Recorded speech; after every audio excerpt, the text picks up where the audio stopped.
Hello, beautiful women out there, and welcome back to the Menopause Revolution podcast. I'm Leah Kapral, certified nutritionist, scientist, and holistic menopause coach.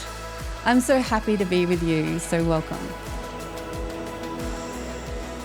Welcome, Scylla DeLacy. Thank you. Good to be with you, Leah. Yeah, you too.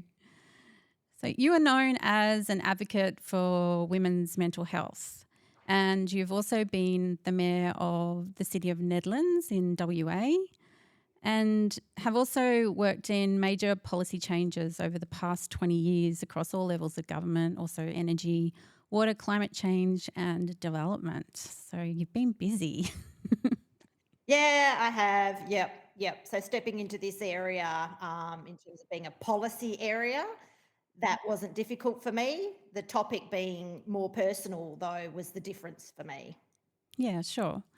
Yeah, and I invited you to be on this podcast from my own experience as a midlife woman. I'm aged 47, and I became aware of my own depressive symptoms in my perimenopausal state.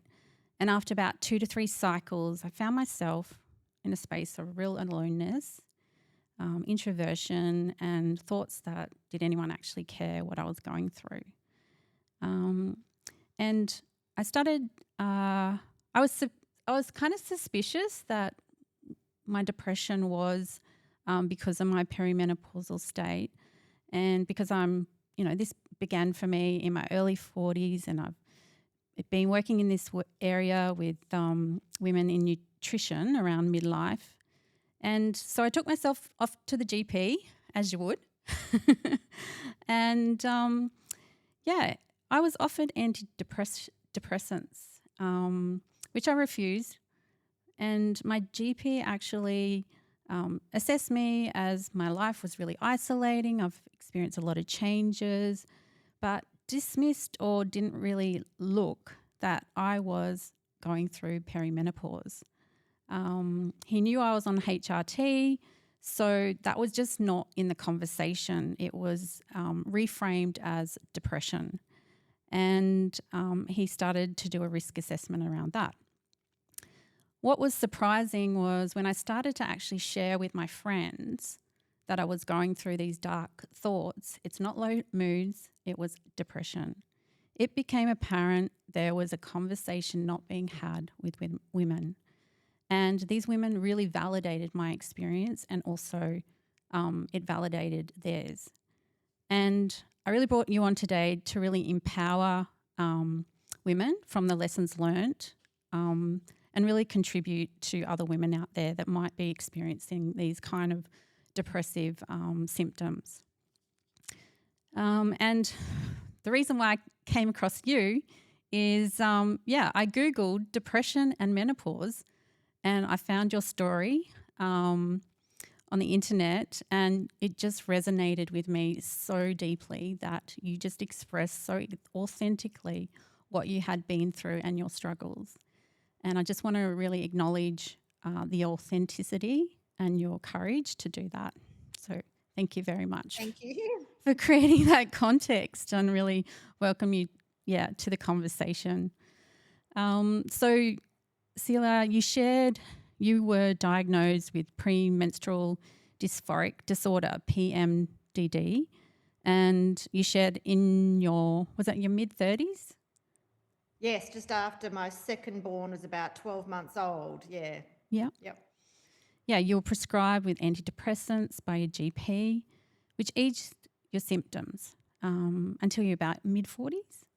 Yeah, about mid-40s, yeah. And then it worsened significantly around this time. Is that correct? Yeah, I had been managing quite well with a combination of the antidepressants and lifestyle factors like good eating habits, not drinking, not smoking. I do a lot of exercise, meditation.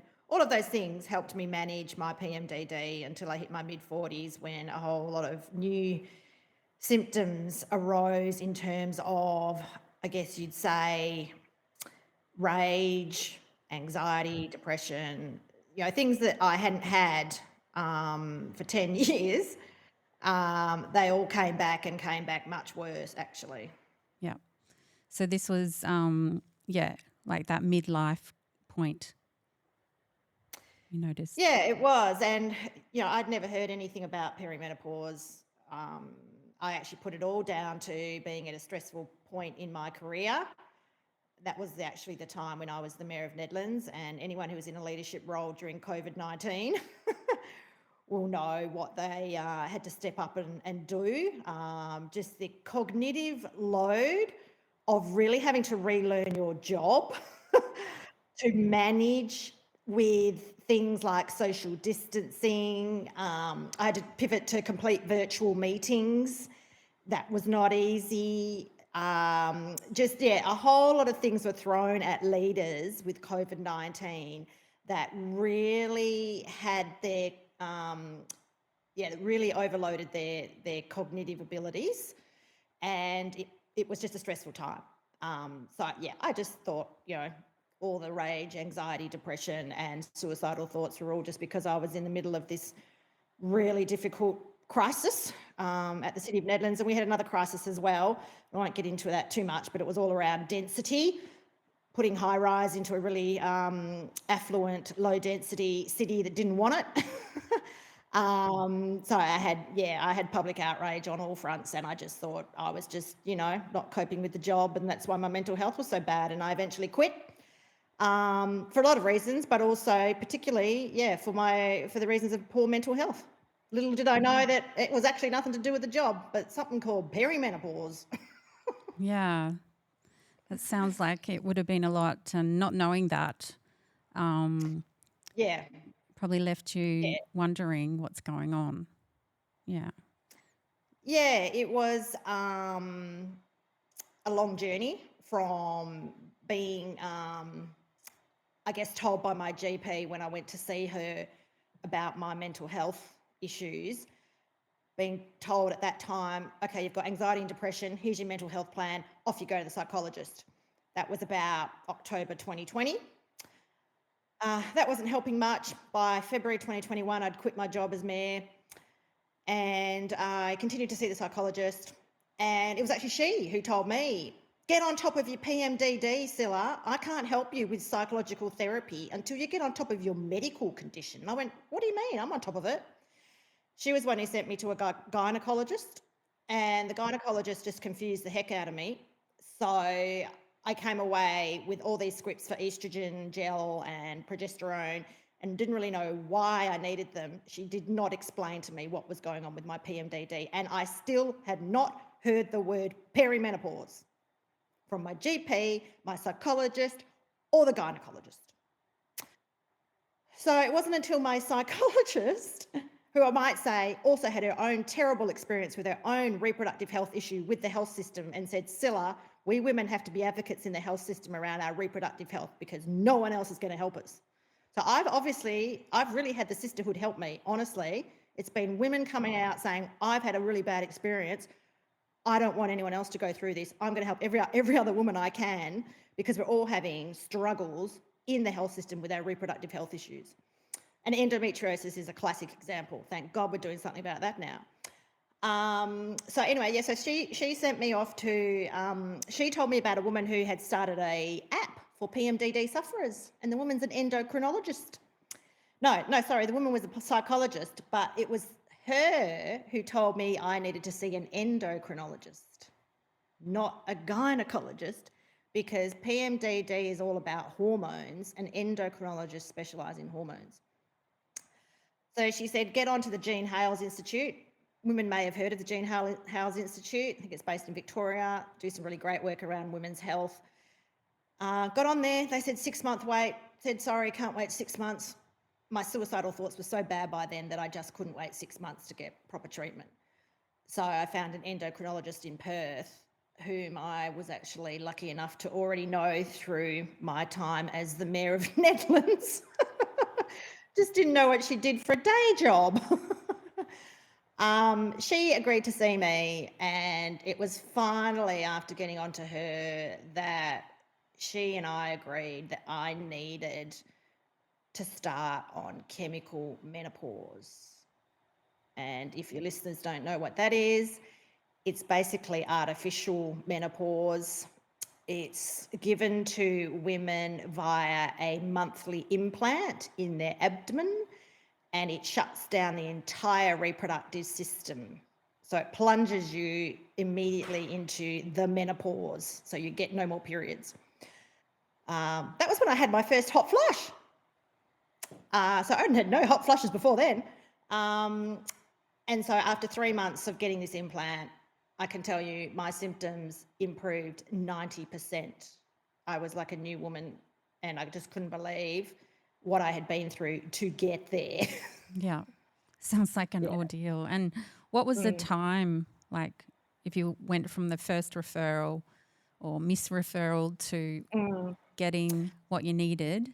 Yeah, I would say it was about September 2020, I was told by my GP I had depression and anxiety and given the mental health plan. It wasn't until June 2022 that I started on the chemical menopause. So in that time, I'd also had another job and I'd had to quit that job because of my PMDD. Like, honestly, this, I've always had a lot of ambition and really loved my career. And honestly, I feel like I've lost my career over this. I'm trying very hard to get it back. But the timing of this for women coinciding when they're at the peak of their careers, because perimenopause starts usually in your mid-40s, that is the ultimate, just, I guess, kick in the guts. You work so hard to get into positions of leadership, then you find yourself with all these mental health symptoms that no one ever forewarned you about. And I always say being forewarned is forearmed. And I was not forewarned, so I wasn't forearmed. Yeah, I was looking at some statistics that 1 in 4 women retire before the age of 55 these days. And like, as you said, like that midlife time when you're starting to, the sex hormones are dropping off, you're at the peak of your career, your relationship might not be working. If it wasn't working before, it's definitely going to have problems now. They're going to exacerbate. You've got teenage kids. You might have aging parents coming online, something else that you need to do. And there's a lot going on for the midlife woman. And yeah, just the support and help that we need, it's just missing. That's what I hear from what you've shared. Yeah. Yeah. Yeah. And I think, you're probably aware that someone said to me, menopause is having a bit of a moment at present. It's getting quite a lot of traction, not just in Australia, but also globally. And part of the reason I think that is that it's Generation X women who are the first generation really to be told you can have everything. You can go to uni, get the degree, have the family, have a career, it'll all be great. But no one ever told us in our mid-40s that we'd start getting these symptoms, particularly the mental health ones. Most people I speak to go, I thought menopause was just hot flushes in your 60s. And the pictures of these old women sweating. But it's absolutely not that. No one ever talks about the perimenopause, which can last 4 to 8 years from what I've learned. And those debilitating mental health impacts. Like, I've spoken with friends, because we're all around the same age, who are in senior management positions, and they said, oh my goodness, they said the physical symptoms aren't that bad. It's the mental ones, instead of getting a bit angry in the workplace, I'm getting outraged. And instead of just being a bit teary at home, I'm, uncontrollably crying. Yeah, all those nurturing hormones have gone out the window. And the people pleaser, Oh, they got yeah, nothing yeah, left. yeah. Yeah.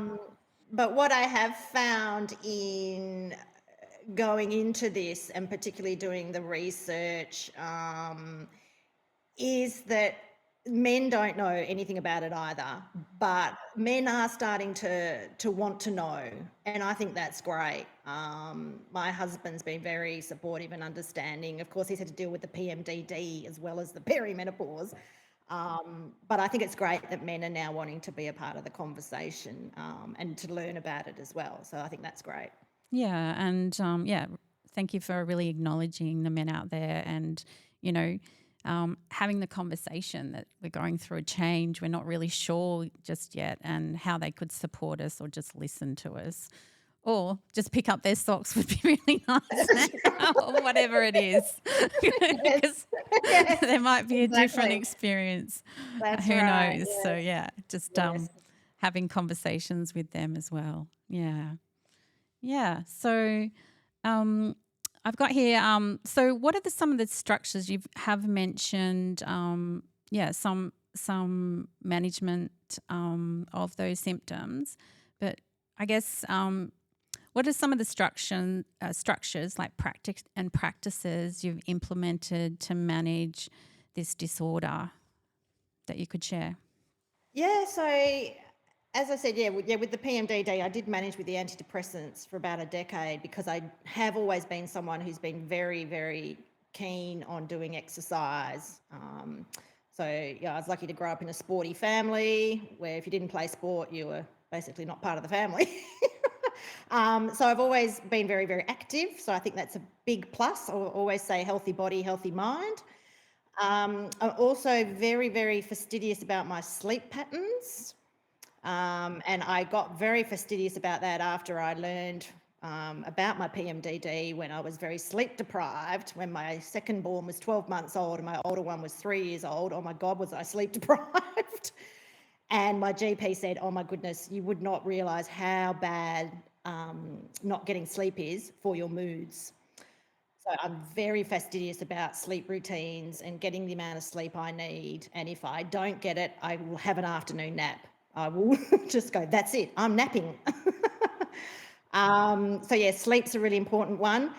I also do a lot of strength training now, and women will find out about this when they get into their 40s and 50s, about bone density and the importance of strength training as well as the cardio. But the strength training is really important because once you start getting into menopause, it's important to ensure that your bones stay strong because lack of estrogen. I mean, estrogen plays such a huge role in our bodies.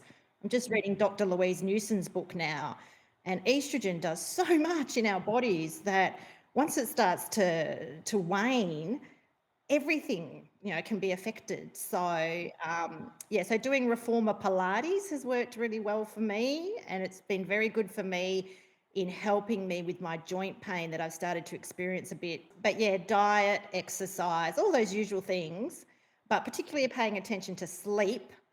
And also, the strength training now too. I'm lifting 5 kilo weights, and there's some great YouTube videos out there of people, giving you strength training workouts. I've been quite surprised. It's free, just do it in your living room. Yeah, there's so many resources out there. Yeah, exactly. Yeah, absolutely. Yeah, so what I'm really hearing is a real prioritization of lifestyle, managing your sleep, probably your stress as well, and re-looking at your nutrition as well. So another question, I know you've been an advocate in women's health, and there's been some you've given support to a number of women's health institutions.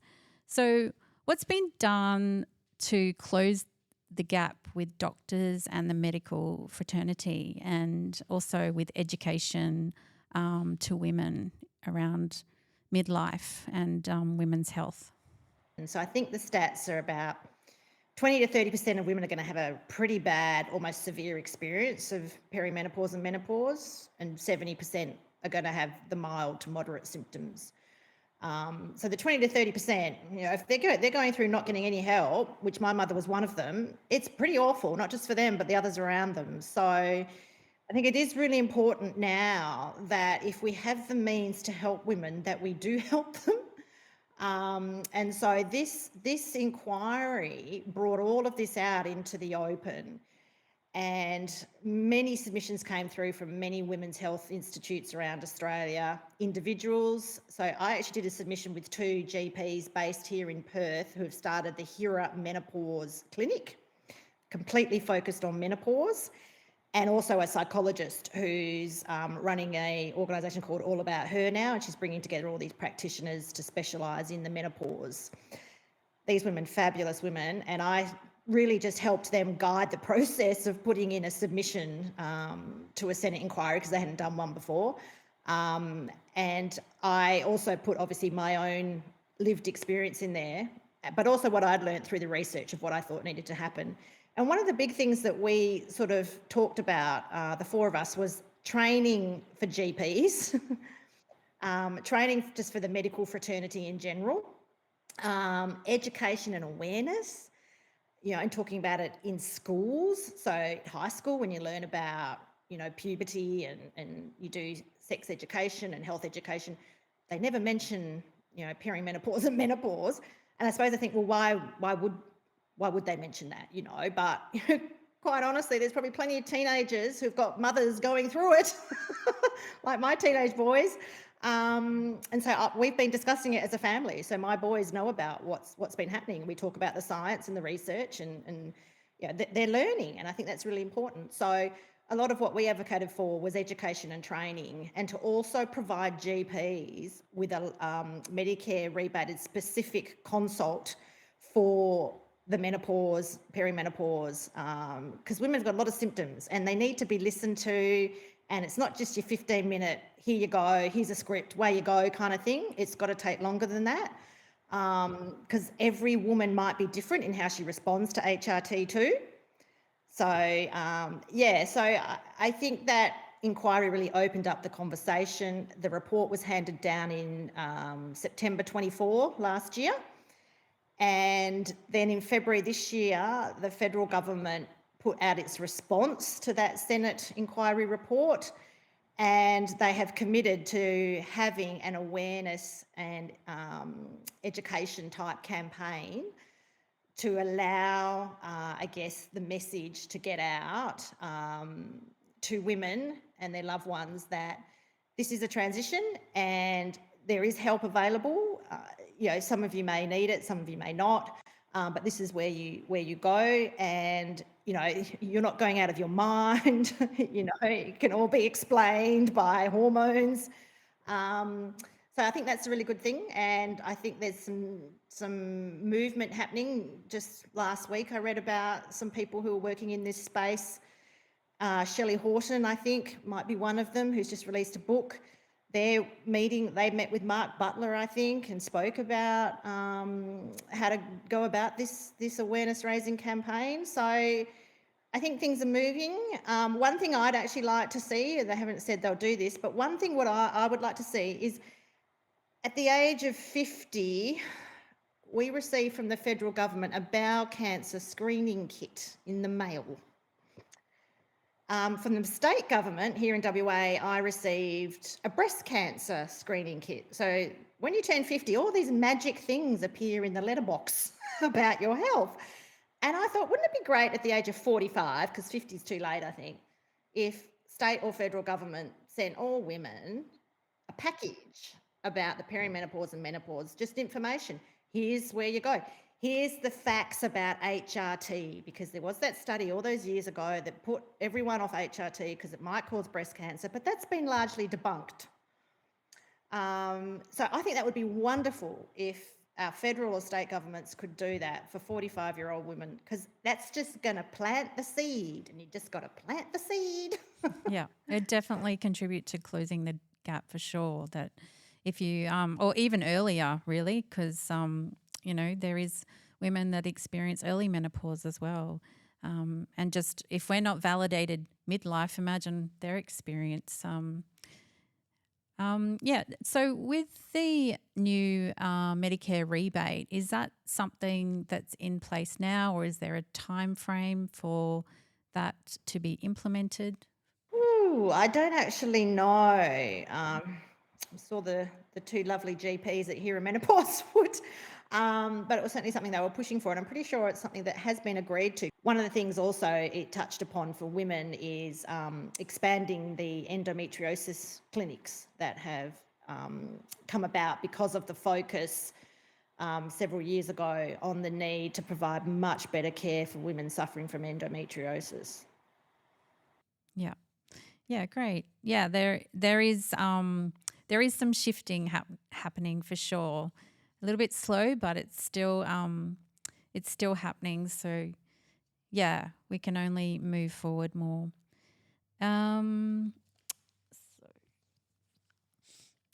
So my next question is, how can women experiencing PMDD or depressive symptoms, maybe they don't have a disorder, but they have the symptoms, communicate more clearly to a GP or psychologist, whoever they're seeing, whoever's on their health team, what they actually need midlife with experiencing perimenopause? Yeah, so I think I might have touched on this earlier. My psychologist, who'd had her own difficult experience with the health system and her own reproductive health issue, said to me, Scylla, you have to be your own advocate in the health system. You have to know what is happening with you and go in there and fight for you and the treatment that you believe you need and deserve. And I think I'd always had this approach that you just go to the GP, they know what to do, trust them. But they don't know everything and they can't about every single condition that's out there. So I think the best advice I could give to women would be to, we've got the internet now, is to access research online. Look, I've got a science degree, so I know how to interpret scientific research, so that's made it a bit easier for me. But if you don't know how to sort of interpret scientific research, ask someone who does and work through that and find where, there's obviously a link between what you're experiencing and what's being said in this research. Because that's how I came to the conclusion. It was through reading research that's been done by Professor Jayashree Kulkarni of the Her Centre based in Melbourne. All the research she's done on PMDD and also menopause and perimenopause and mental health in women.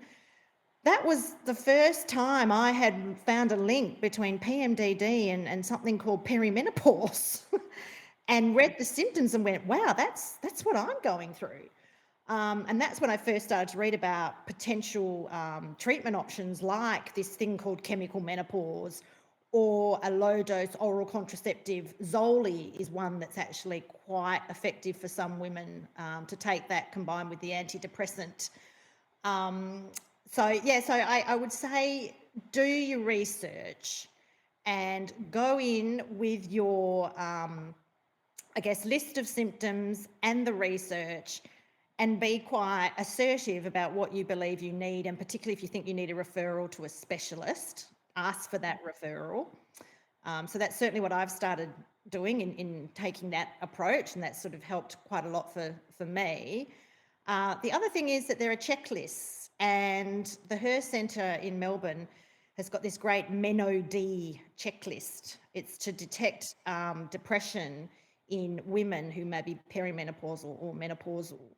And it can either be done by you yourself as a self checklist and you take it to your GP, or you can take it along and sit there with your GP and they can fill it out with you while they're talking to you about your symptoms. But having a checklist is really, really helpful. And this only came out last year, I think, this Meno-D checklist. But having something like that can be really helpful when you go to your GP. So I guess those are the things that I would say to women is be your own advocate, be assertive, and if you don't get what you want out of this appointment with your GP, go to another GP. Don't be afraid to go to another one. I mean, I know this all costs money, but at the end of the day, getting the treatment you need sooner rather than later is going to be beneficial on many fronts, many fronts, including economic fronts. And that's the other thing. We were all campaigned to get various HRT formulations, including the estrogel on the PBS, and it has come onto the PBS. So the patches were always on the PBS, but the gel wasn't. But no one can get the patches. We all know about the shortage of patches. But the gel's now on the PBS, which is great. Yeah. So yeah. Yeah, that's a real win. Yeah, and I guess there's always just sharing with friends like what your symptoms and Facebook groups and things like that. Just you can be anonymous when you share and just say I'm having these kind of symptoms, and is anyone else out there doing that, and how have they sought help, and what treatment's available as well. So just be in the conversation. I really encourage women out there just to really share and ask questions. And as Celia said, be your own advocate. Don't give up that this is just you having this experience. Share your experience and really see where it takes you. Follow those breadcrumbs. Yeah, actually, just on the Facebook group, I should have mentioned the International Association for Premenstrual Disorders, IAPMD. They have some great private Facebook groups, and I joined one of them a couple of years ago because of my PMDD. And it has been an absolute eye-opener in terms of just being able to talk with other people on the other side of the world who have got exactly the same symptoms as me. Yeah, great. Yeah. So I'm going to leave it there, Celia. Yep. Celia, did I say that right? Scylla. Yeah, that's okay. Scylla, I'm going to leave it there. I just really want to acknowledge, for you sharing your story with women, and you just share so you're just straight with what happened with your experience, and I really get that you want to make a difference to other women, that they actually get validated and that there is help out there, and just to close the gap so they get help quicker. So I can really hear your leadership. So thank you so much for the work you do. Thank you. Yeah, as I said, I'm just not wanting anyone else to go through this, and it's the impact on loved ones that I worry about the most too. People leave marriages and all sorts of things at this time of life, and a lot of it might actually be down to perimenopause and menopause and not getting the help they need. Thank you, Leah. Thanks for having me. Thanks for joining me on the Menopause Revolution podcast. Remember, you don't have to do this alone. If you're ready to discover what your body's really saying, download the free Midlife Symptom checklist on my website by going to www.themenopauserevolution.com.au or see the show notes below.